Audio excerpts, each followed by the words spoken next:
আড়াই ইঞ্চি দিলে হবে না, 3 ইঞ্চি রড মোটা কাটলে বেলে এনে কাটলে বেলে কাটলে 3 ইঞ্চি হয় নাকি 3-4 ইঞ্চি দেবো। আমি জানালা এটাই জানালা হবে, জানালার কাছে চুলা হবে। ভাই এখানে ডাবল চুলা সিস্টেম এটা, হ্যাঁ দেখো এটা ডাবল চুলা সিস্টেম করা আছে, নিচে তো আপনার সিঙ্গেল চুলা দেওয়া আছে। এখন ডাবল চুলা নিলে এই এই জায়গাতে আসছে মনে করেন,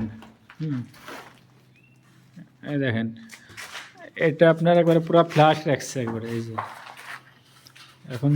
ওটা হলো বেসিং এর জায়গা। আর এই যে এখানে হচ্ছে বেসিং, এটা বেসিন।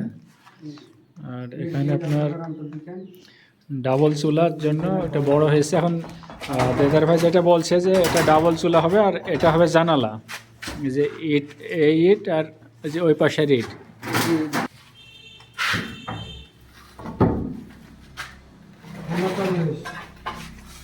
39-40 3 ইঞ্চি 40 করা যাবে? হ্যাঁ হ্যাঁ যাবে 40-এ একা একটু কম যাই হোক, 39-40 বলবো। হ্যাঁ 1 ইঞ্চি কমে গেলে সমস্যা। বলবো মানে ভিডিও হয়েছে আপনি বলা বলে কি তো তাই না? এখান থেকে কোনো ঢালাই এখানে এখান থেকে এটা হলো গ্যাসের চুলার জন্য ডবল চুলা এটা। এখান থেকে এই জায়গাটুকু আছে, এটা হলো এই ফ্ল্যাশের ঢালা, এই ফ্ল্যাশের ঢালা মিলে যাবে। চুলার জায়গাটা 3 ইঞ্চি ডাউন থাকবে। আর ওই জানালা জানালার চুলা একই সমান ফ্ল্যাশ। এখান থেকে একই এই চুলার মধ্যে এই সাইড দেবার একটা ক্রিট গাঁথনি কেটে দিতে হবে, যাতে বাতাসটা যেন না লাগে।